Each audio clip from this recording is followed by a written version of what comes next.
የህወሓት ውሳኔን ተከትሎ በትግራይ የተፈጠረው ስጋት። ሰላም ጤና ያስጥልን ውድ የኢትዮ ፎከስ ሚዲያ ተከታታዮች፣ የዕለቱን ዜና ይዘንላችሁ ቀርበናል። ቻናላችንን ላይክ፣ ሼር፣ ሰብስክራይብ በማድረግ ቤተሰብ ይሁኑ። ወደ ዝርዝር ዜናችን እናልፋለን። ህዝባዊ ወያኔ ሓርነት ትግራይ ህወሓት ከጦርነቱ በፊት በትግራይ በተካሄደው ምርጫ የተመረጠው የክልሉ ምክር ቤት ወደ ስራ እንዲመለስ መወሰኑን ተከትሎ የክልሉ ነዋሪዎች ድብልቅልቅ ያለ ስሜት እንደተሰማቸው እየተናገሩ መሆኑን ቢቢሲ አስታውቋል። የህወሓትን ውሳኔ የሚደግፉ ነዋሪዎች መኖራቸውን የተናገሩት አንድ ስሜ ይገለጽ ያሉ ግለሰብ በርካታ ሰዎች ደግሞ ይህን ውሳኔ ምን ይዞ ይመጣል በሚል ግራ መጋባትና ስጋት ውስጥ መሆናቸውን ለቢቢሲ ተናግረዋል። ነዋሪዎች ይህንን ውሳኔ ተከትሎ ጦርነት ይቀስቀስ ሲሆን ወይስ የአገልግሎት መቋረጥ ይፈጠራል በሚል ፍርሃት ውስጥ መሆናቸውን ጨምረው ገልጸዋል። ዳግም ችግር ውስጥ እንገባለን የሚል ፍርሃት እንዳደረባቸው የተናገሩት እኚህ ነዋሪ የፓርቲው ውሳኔ በጎ ነገር ያመጣል የሚል አስተሳሰብ አለመኖሩንም ጨምረው ተናግረዋል። አንዳንድ ሰዎች ውሳኔው ግብታዊ ነው የሚል አስተያየት አላቸው የሚሉ ነዋሪው ይህንን የህወሓት መግለጫ ተከትሎ ጦርነት ነው የሚቀጥለው ወይስ ድርድር የሚለው ስጋት እንደተፈጠረባቸው ተናግረዋል። በትግራይ የሚኖሩ ሰዎች የሚያስቡት የዕለት ተዕለት ኑሯቸውን ነው ያሉት ነዋሪው የፓርቲው ውሳኔ መልካም ነገር ይዞ ይመጣል የሚል ሀሳብ በአብዛኛው ሰው ላይ አለመኖሩን ይናገራሉ። ቢቢሲ ያነጋገራቸው እኚህ የመቀሌ ከተማ ነዋሪ በርካታ ሰው ከተማዋን ለቆ እየወጣ ነው በማለት እስከ ቅዳሜ ድረስ ያለው የአውሮፕላን በረራ ሙሉ መሆኑን ማረጋገጣቸውን ይናገራሉ። ሌተናንት ጄኔራል ታደሰ ከመጋቢት 30 2018 ዓ.ም ጀምሮ በጠቅላይ ሚኒስትር አብይ የስልጣን ዘመናቸው ለተጨማሪ 1 ዓመት ተራዝሞላቸዋል። ይህን ተከትሎ በምርጫ ቦርድ የተሰረዘው ህወሓት የጄኔራል ታደሰን ስልጣን መራዘም አስመልክቶ ባወጣው መግለጫ ለሁለትዮሽ የፖለቲካ ውይይት ሳይደረግና የህወሓት እውቅናና ተሳትፎ ሳይኖር የኢትዮጵያ መንግስት በብቸኝነት የሰጠው ውሳኔ መሆኑን በመግለጽ ተቃውሟል። ሌተናንት ጄኔራል ታደሰ ወረደ በበኩላቸው በክልሉ ማንነት እንዳይቀጥሉ ከህወሓት በኩል ጫና ተደርጎባቸው እንደነበር ተናግረዋል። ሌተናንት ጄኔራል ታደሰ ወደ አዲስ አበባ ቅንተው ለፌዴራል መንግስቱ የአፈጻጸም ሪፖርት ካቀረቡና የስልጣን ጊዜያቸው ከተራዘመ በኋላ ህወሓት ስልጣን እንዳትቀበል ብሏቸው እንደነበር ገልጸዋል። የህወሓት ማዕከላዊ ኮሚቴ ሚያዝያ 11 2018 ዓ.ም ስብሰባውን ካጠናቀቀ በኋላ ባወጣው መግለጫ የክልሉ አስፈጻሚ አካል አቃፊ ሆኖ እንዲቋቋም መወሰኑንም ገልጿል። የፌዴራል መንግስቱ የትግራይ ጊዜ አስተዳደር የቆይታ ጊዜን ያለ ህወሓት ተሳትፎ ማራዘሙ የተቃወመ ማዕከላዊ ኮሚቴ ድርጊቱ የግጭት ማቆምን ስምምነቱን የጣሰና የተናጠል ውሳኔ መሆኑን ጠቅሷል። ህወሓት ያወጣውን መግለጫ ጊዜውን የጠበቀ ነው ያሉት ሌላ ነዋሪ ደግሞ ይህ የፓርቲው እርምጃ ማህበረሰቡን ይጠቅማል ሲል ውሳኔውን ይደግፈዋል። ጊዜያዊ አስተዳደር በጊዜያዊነት ዓመታትን እየፈጀ ከሚቆይ የፓርቲው ውሳኔ ለህዝቡ ፍትህና ነጻነት የሚያስገኝበት መንገድ እንደሚፈጥርም ጨምረው አስረድተዋል።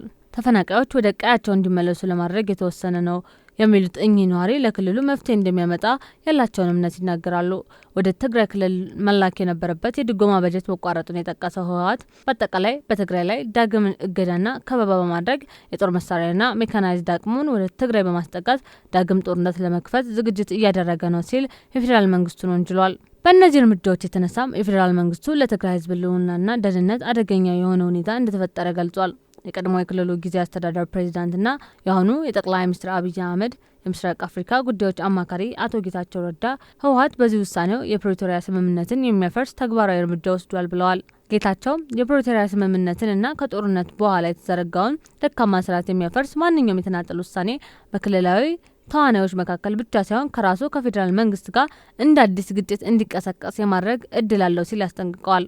ሌላው ቢቢሲ ያነጋገራቸውና ለአመታት ከሚኖሩበት ቀይ ተፈናቅለው በመጠለያ ውስጥ እንደሚገኙ የተናገሩት ነዋሪ ደግሞ ሌተናንት ጄኔራል ታደሰ ወረደ የስልጣን ዘመን በ1 ዓመት ሲራዘም ድንጋጤ ፈጥሮባቸው እንደነበር ይናገራሉ። ግለሰቡ በውሳኔ የተደናገጡት የጊዜው አስተዳደሩ የስልጣን ዘመን የተራዘመው በህጉ መሰረት አይደለም በሚል መሆኑን ገልጸዋል። የህወሓት ማዕከላዊ ኮሚቴ አሁን ይህንን ውሳኔ ሲወስን ደግሞ በክልሉ የተፈጠሩ ውጥረቶች በሰላም በመደራደር ቢፈቱ ጥሩ ይሆናል የሚል ስሜት እንደተሰማቸው ገልጸዋል። አክለውም ህብረተሰቡ በአስቸጋሪ ሁኔታ ውስጥ ስላለ በማለት ውሳኔውን እቀበለዋለሁ ብለዋል። በውሳኔ ላይ በሰላማዊ መንገድና በድርድር የሚሰራ ከሆነ ህዝቡን ካለበት ችግር ያስወጣል ብለው እንደሚያምኑ ጨምረው ተናግረዋል። ነገሮችን በሰላማዊ መንገድ ለመፍታት ፍላጎት ላላቸው አካላት አዲስ ዲፕሎማሲያዊ መንገድ ይዞ ይመጣል የሚል ተስፋ እንዳላቸው ገልጸዋል። ውሳኔው ከህዝብ ጋር በመመካከል የተደረገ አይደለም የሚሉ ሌላ ነዋሪ ደግሞ የፓርቲውን አቋም አልተቀበልኩም ብለዋል። የሰላም ሁኔታው የሚረጋገጠው ህዝብን ማዕከል አድርገው ሲነጋገሩ ነው የሚሉት እኚህ ነዋሪ ስለ ክልሉ አጠቃላይ ሁኔታ ከጊዜው አስተዳደርም ሆነ ከፌዴራል መንግስቱ ጋር ከመነጋገር ይልቅ በግላቸው የወሰኑት ውሳኔ በመሆኑ እንደማይቀበሉት ለቢቢሲ ተናግረዋል። ወደ ጦርነት ሊያመራ ይችላል የሚል ስጋት አለኝ ያሉት እኚህ ነዋሪ ደግሞ ጦሱ ለህብረተሰቡ ሊተርፍ ይችላል ሲሉ ስጋታቸውን ገልጸዋል። የህወሓት ውሳኔ በትግራይ ክልል ህዝብ ላይ የሚያመጣው ለውጥ ምን ይሆናል የሚለውን መጠየቅ አለበት የሚሉ እኚህ ነዋሪ በጦርነት ምክንያት ደቀናል፣ ኢኮኖሚያችን ወደ ኋላ ቀርቷል፣ እየተራበ ወደ መኖሪያ ቀዬው ያልተመለሰ ተፈናቃይ አለ በማለት ለእነዚህ ወገኖች እንዴት መፍትሄ ይመጣል የሚለውን ዋና ጥያቄ መሆኑ ያስረዳሉ። የፕሪቶሪያ ስምምነት ቢቀጥል የተሻለ ነው የሚሆነው የሚሉት ሌላኛው ነዋሪ በበኩላቸው ይህ ተመልሶ መከራ የሚያስገባና መከራ የሚጠራ ነው የሚመስለው ይላሉ። በዚህ መግለጫ ግለሰቦችን ማዳን እንጂ ህዝቡን እያዩ ያለ አይመስለኝም የሚለው ነዋሪው በዋናነት ከተጠያቂነት ለማምለጥ የተወሰነ ይመስለኛል ሲሉ ግምታቸውን አስቀምጠዋል። የክልሉ ወጣቶች እየወጡ ለሌላ ችግርና እንግልት እየተጋለጡ እንደሆነ የሚናገሩት እኚህ ነዋሪ የሚታያቸው መልካም ነገር አለመሆኑን ለቢቢሲ ተናግረዋል። የህወሓት ማዕከላዊ ኮሚቴ ወደ ስራ እንዲመለስ ውሳኔ ያስተላለፈለት ምክር ቤት የተቋቋመው የኮሮና ወረርሽኝ መከሰቱን ተከትሎ በአገር አቀፍ ደረጃ ምርጫ መራዘሙን የተቃወመው ትግራይ ክልል በ2012 ዓ.ም በተናጠል ባካሄደው ምርጫ ነው። በዚህ ምርጫ የክልሉ ምክር ቤት ካሉት 190 ወንበሮች ውስጥ 152 ያሉን ህወሓት ማሸነፉ ተገልጿል። ይሁን እንጂ የፌዴራል መንግስት ከብሔራዊ ምርጫ ቦርድ ውጭ የተካሄደውን ይህን ምርጫ ውድቅ አድርጎታል። የፌዴሬሽን ምክር ቤትም ጳጉሜ 2012 ዓ.ም ባካሄደው አስቸኳይ ስብሰባ ምርጫ ከሀገሪቱ ህገ መንግስት ጋር የሚቃረን በመሆኑ እንዳልተደረገ የሚቆጠር የማይጸናና ተፈጻሚነት የሌለው እንደሆነ ወስነዋል። ምርጫው ከ2 ወራት በኋላ ለተነሳው የትግራይ ጦርነት ምክንያት ከሆኑ ዋነኛ ጉዳዮች አንዱ ተደርጎ የሚቆጠር ነው።